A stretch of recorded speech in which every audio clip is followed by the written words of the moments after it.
Well, I'm excited. I'm feeling quite raw, a bit emotional. So, So, I guess it comes with a little bit of a health warning. You might leak in the wrong place. As in your eyes, that is. Okay, so, last week we had Gambia Sunday. Have your ears recovered, Victor? Wonderful, wonderful. And the Sunday before that, we had the introduction to our new series that was given by Mark, as in that Mark. And it was very good, surprisingly. Well, I'm just repeating what he said. You were surprised, weren't you, Mark, because you were given such little to go with. And who I think most of you were there. Most of you were there. So I'm just going to give you a little bit of a test. And let's see who remembers some of the key words. Oh, Victor, you're keen. Maturity, yes. He said that God had given him a word. Maturity. Anything else? 15 minutes? Yeah. Is that true? Not really. Anything else? Maturity is reaching our potential. Yeah.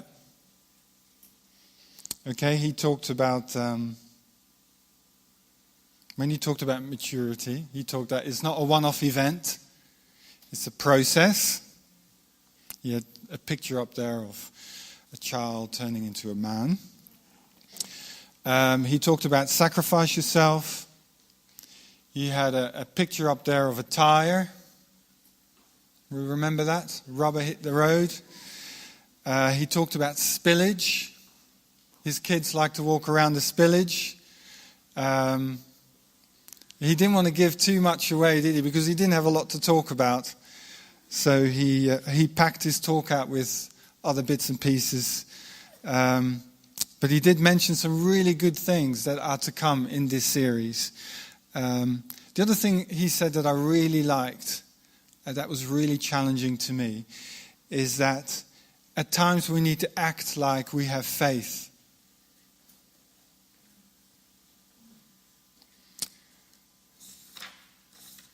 If you want to hear more of that, see the sound man. He can give you a copy.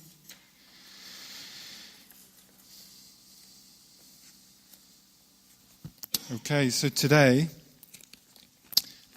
I have the reversal experience of Mark, where in a way I have too much to talk about.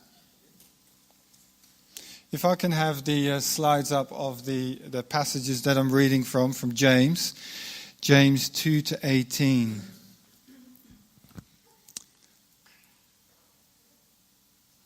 Okay, James 2:18 says, "Consider it pure joy, my brothers and sisters, whenever you face trials of many kinds, because you know that testing of your faith produces perseverance.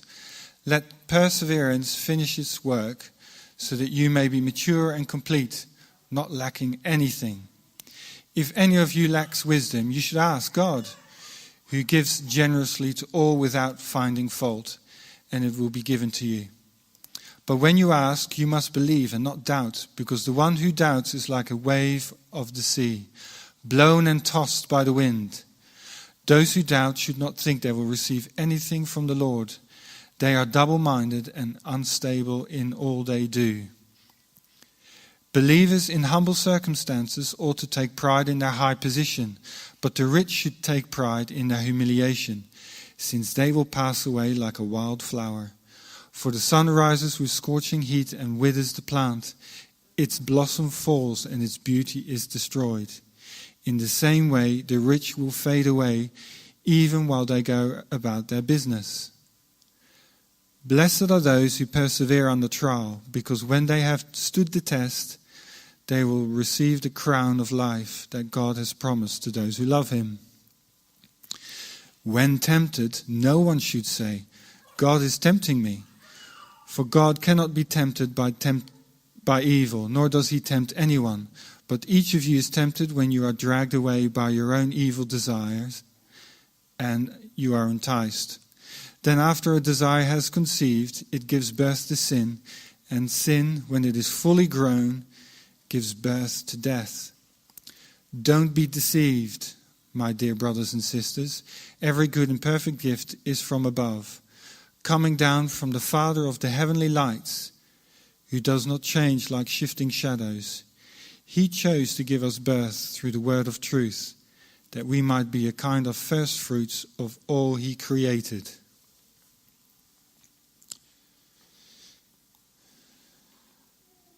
I think James is a bit of a straight shooter, isn't he?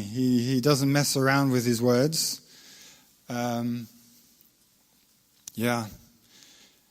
We talked about that James possibly was Jesus' son. Not son, Jesus didn't have kids. Jesus' brother. So you can imagine this was written at a time when it was all happening. So he was very direct in what he said. And I have struggled this week to cope with kind of that direct way of speaking, the direct challenge that he puts to us.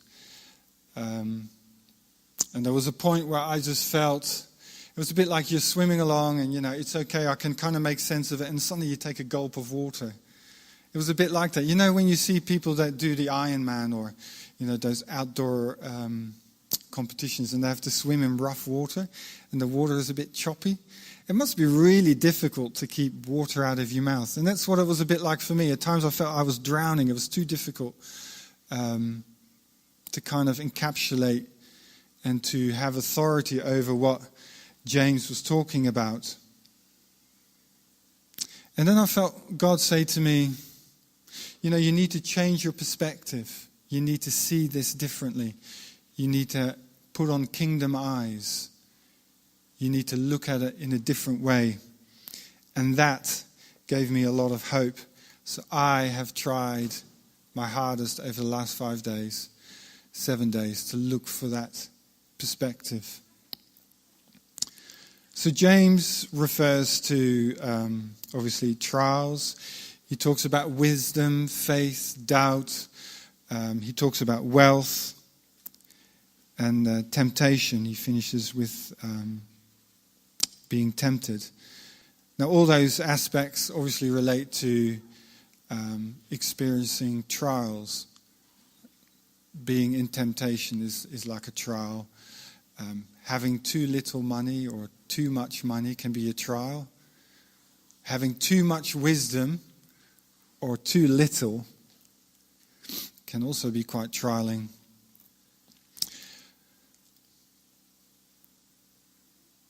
But the biggest challenge I found was those first 4 words. Consider it pure joy. Consider it pure joy. When I tend to use consider it pure joy, I might say, consider it pure joy that I am going to France this summer, and it's going to be really exciting when I get there. Or consider it pure joy when we finally give birth to this child. How exciting and joyful that will be. Or consider it pure joy when my nest egg matures at the age of 65 and I can retire. Or consider it pure joy when my bone or my joint is healed and I can run and grab and live normally again. But when you think about all those statements that I just made, they all include a trial, don't they? A journey of enduring and persevering.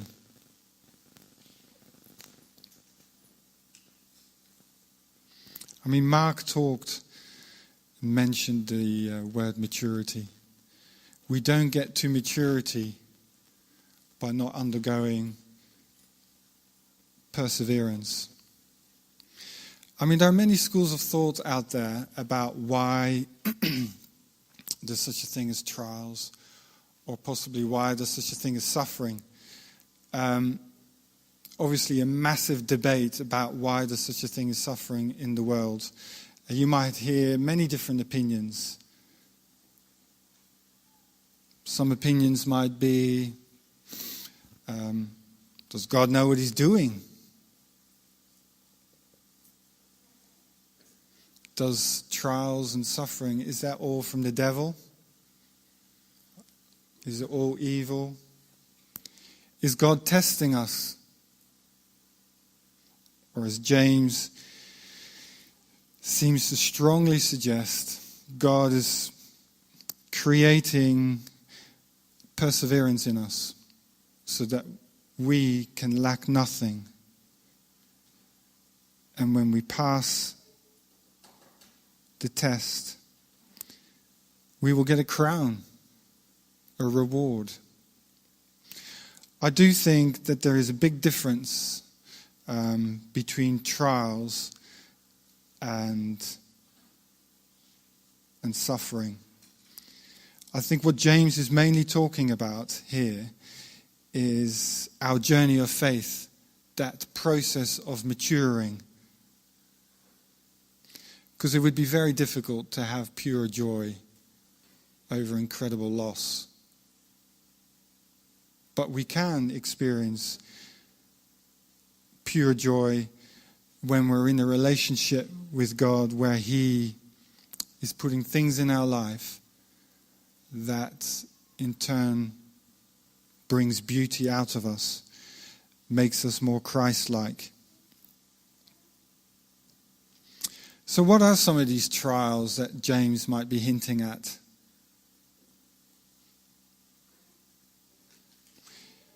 It's obviously impossible to give a conclusive list, but maybe some of them could be self-inflicted trials, things we choose to do. Running 22 miles sounds like a bit of a trial to me. Or taking on a new instrument. Or what about the invitation Paul put to us to play football? Could really hurt, couldn't it? Or maybe we choose to have certain relationships with people that are not so good. That could be a bit of a trial.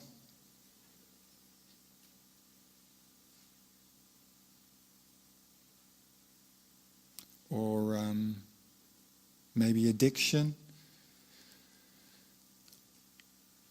debt. There are many things that trial us. And some trials or suffering are outside of our control, aren't they? Accidents happen. Mother Nature at times does crazy things. You know, you could get a disease that you never get rid of. And when you think about it, the Bible's full of journeys of trials and hard times, aren't they? Right from the beginning, there was jealousy, slavery, persecution, imprisonment. I mean, Job, he endured quite a bit, didn't he?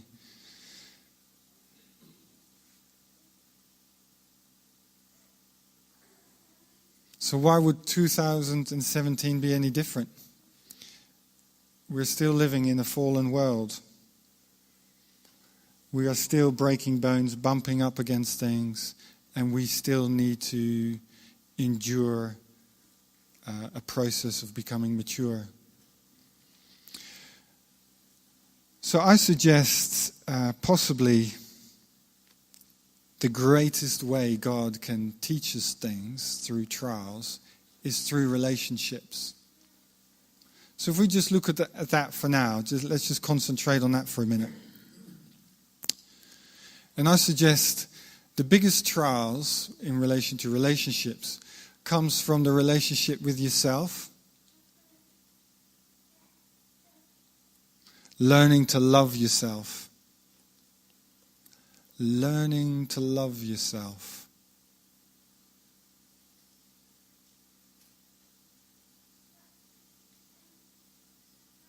Or learning to love others. It's really challenging. And when I think about possibly what God's had to put in my life to get me to learn how to love myself and to love others, He's had to include all sorts of people. He's had to include my mother-in-law, the lady Katie referred to. For some crazy reason, I ended up living with her for 3 years. I've had difficult colleagues,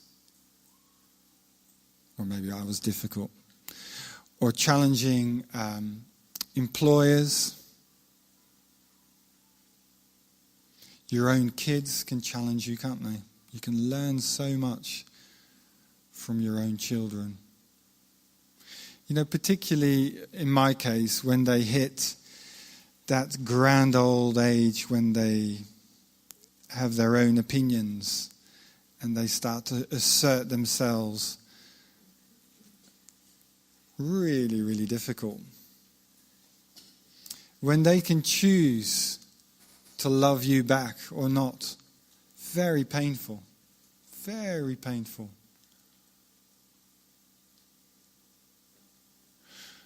Yeah. My brother-in-law told me a story that his son, who was about that typical age, about 15 or so, totally didn't acknowledge his birthday. And he went to bed that night, my brother-in-law, and he cried. He cried because it hurt him so much. And that is reality. That happens, doesn't it? Very painful. When you think about the way a child's born, and they're almost an extension of yourself. You know, the first year, Esther basically lived on my arm. Now, she goes nowhere near that arm. And that is a painful journey. Now she has a man. Yeah. She has a man. She no longer really needs me in certain ways. So what about our relationships amongst ourselves as a church family? You know, we can learn incredibly much from ourselves. And it's fantastic, some of the new things we're doing, you know, some of the new initiatives to hopefully bring a sense of community. But I can guarantee it. Great idea, Paul. Wonderful to share food and to go so far, pray for one another and bless one another. But there will come a point in the relationship, if you choose to go there, where it then becomes maybe, not so pleasant? It's true, though. It becomes challenging, doesn't it? Relationships are challenging. And God can teach us so much through those moments about Himself, about us and those people.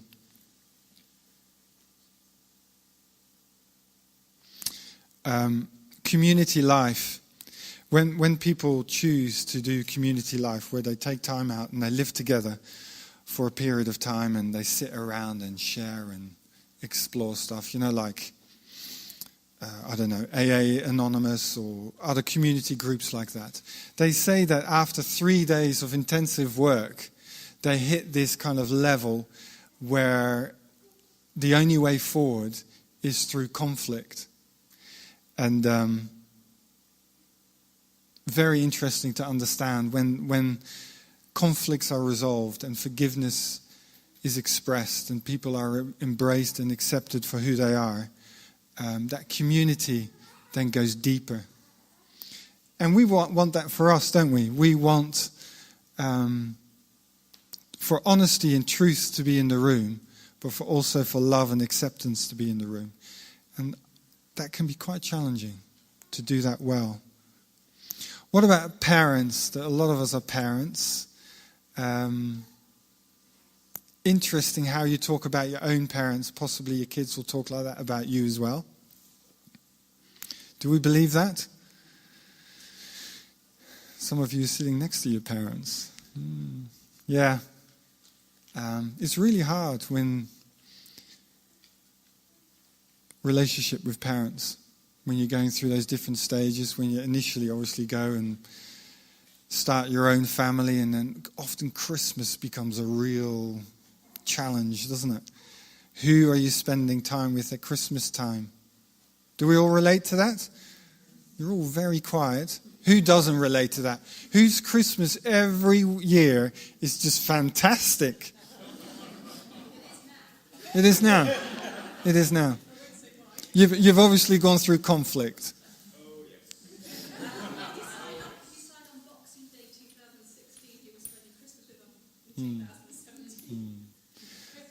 I mean, Christmas, there's so much emotive value connected to it. You know, how we do it, what we particularly do, and the traditions that surround it all. And it can be so sad, can't it? You know, wedding days, Christmas days, birthdays can be so marred with a lot of pain, can't it? Because people haven't got to a point where their relationships are at a place where they can kind of be in the same room. So obviously my role today is going to be very much to encourage you to dig into the community, to dig into relationships, to take on the trial of learning to love yourself and learning to love others. So we obviously have mechanisms within the church where you can do that. So small groups, mentoring relationships, and U+2 groups are a vital opportunity to experience that. So if you're not in a small group, you're not in a mentoring relationship whereby you are getting mentored or you are mentoring somebody, and you're not in a U+2 group, I think you're possibly missing out on what I'm talking about. So I'd strongly encourage you to do that.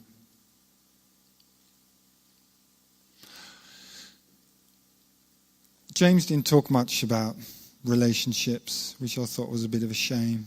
If I'd been around at that time, I would have encouraged him to emphasize relationships. He mentions wealth. And I mean, I'm sure we all know, don't we, that wealth can be a real distance maker between us and God. And you see with people who have less, often find it a lot easier to be reliant and to be in a loving relationship and to have some dependence on God than those who have lots. I found that quite challenging. So what about when really awful things happen? I don't think particularly that's what James is talking about, that we should consider it pure joy when awful things happen to us. But I think I need to mention it this morning anyway. I think God played that trick on me. So what about when something happens to us that we just don't understand? I mean, you hear stories like that all the time, don't you? Stories where you just go, I don't understand. You know, a young person gets MS. Or incredible loss. Or, you know, mental health breakdown. It's very hard to understand. And when we look around the room and we had an open mic and we passed the mic around, I am sure that we would hear of stories like that. And how do you make sense of that? How do you include God? How does that work? I've heard stories of... I used to work with people with brain injuries, and I sometimes would go on open days. And the greatest advocates for people with brain injuries were family members who'd had somebody in their family who'd had a brain injury. And I would hear stories like, when that happened, I woke up. Or you hear stories of people who've got MS, or maybe have broken a bone, or who have a disabled child. They're almost grateful for that. They're grateful for that trial, that pain, that trauma in their life. It's weird, isn't it? It's mysterious and hard to explain. So you could almost say that growth and beauty comes from that interaction of pain. And it's just incredible how God is in that. I regularly meet with somebody called Tony James. He used to come to this church. He was very much part of us. 3 years ago, he lost a daughter. And I meet with him weekly. And we, obviously, this regularly comes up. And it's hard to understand. It's hard to understand what happened to his daughter, who hadn't turned 21, or she had turned. She hadn't turned 21 yet. Really hard to understand. And I was talking to him about this the other day. And I wanted to tell him that I wanted to mention him this morning, which he liked. And he said to me that even though they walked through that incredible trial the last couple of months, because it was very quick, the kind of prognosis or the final diagnosis, and then Debbie dying was a very short period of time. And he said he experienced greater grace. They had family moments, holidays, moments where Debbie was able to come out of the ward and come home, where he constructs that as greater grace, a blessing of God in those moments of, which must be absolute trauma. And every day is grace. But for him, there were greater grace moments. And I said to him, so what would Claire say about that, which is his wife? And he said she would say, and she obviously doesn't do this every day, and it's a journey. She says she needs to learn to trust that God knows what he's doing. And that's really hard, isn't it? And that's hard for all of us. Like I said earlier, we're all carrying things that hurt us, things that we're still living with today, where there is an element of, I hope God knows what he's doing. When you look in nature, there are many transactions that happen in nature where something has to die for it then to spring up into life. We've talked about that, haven't we, many times. And Katie and I were very amused about there's this pine cone, a big pine cone which is covered with resin and won't open up on its own. It needs a helping hand. Yeah? A pine cone covered with resin that needs a little bit of help to open up. And possibly we're all a little bit pine cone-like, aren't we, covered with a little bit of resin. The way to open up a pine cone covered with some resin is heat.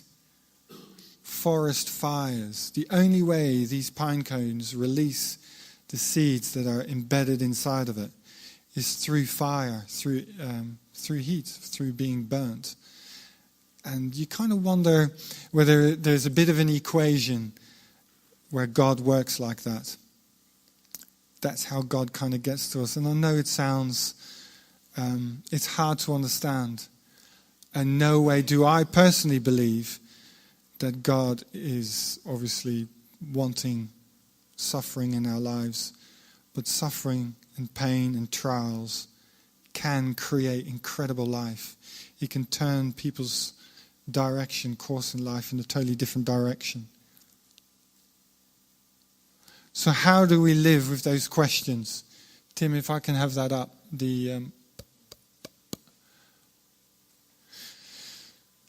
So how do we live with the question?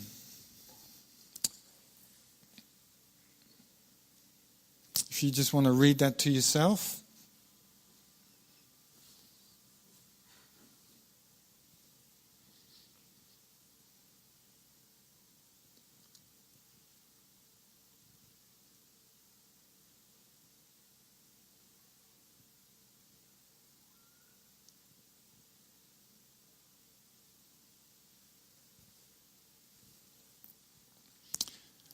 So as we mentioned earlier, if there are people, who are in that moment where you're thinking, I'd love for this moment to pass. I'd love to have an answer to the question. I'd love to understand why this has happened to me, why I'm in this difficult relationship, or why I'm carrying this medical condition.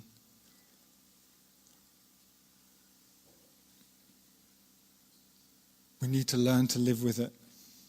We need to include God in it, and we will find greater grace. What I would really like to encourage this moment to be now is something quite radical, something that maybe we haven't done before. There are many things that we do in church that indicate that we are in, like please stand and sing. We stand and sing and we include ourselves. We move, don't we, physically? Or what about people who put up their hand? What's that about? Is it just about them making a projected kind of physical move where they agree with the words of the lyrics and they're wanting that to become real? So I'm going to put out a response. If you are somebody, and I am sure that's all of us, have got a trial in our life or have got a pain in our life where we need that wisdom that James talks about, where we need a different perspective on that trial, on that pain that's in our life, I would encourage you to stand. I would encourage you to stand where you sit. God, we thank you for never forsaking us. God, we thank you for the trials that are in our life.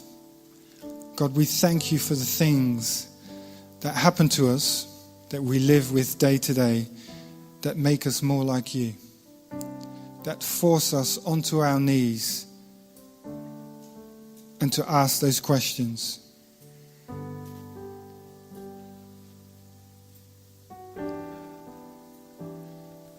God, I thank you, we thank you that you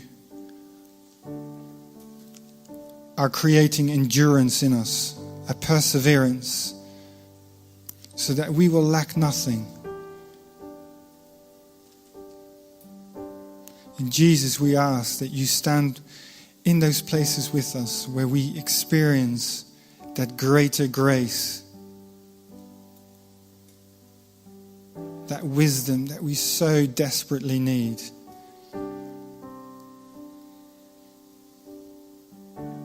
God, we so need that divine wisdom that comes from you. Would you give it to us freely? As James promises, if we ask, we will receive. All good gifts come from God, from heaven above.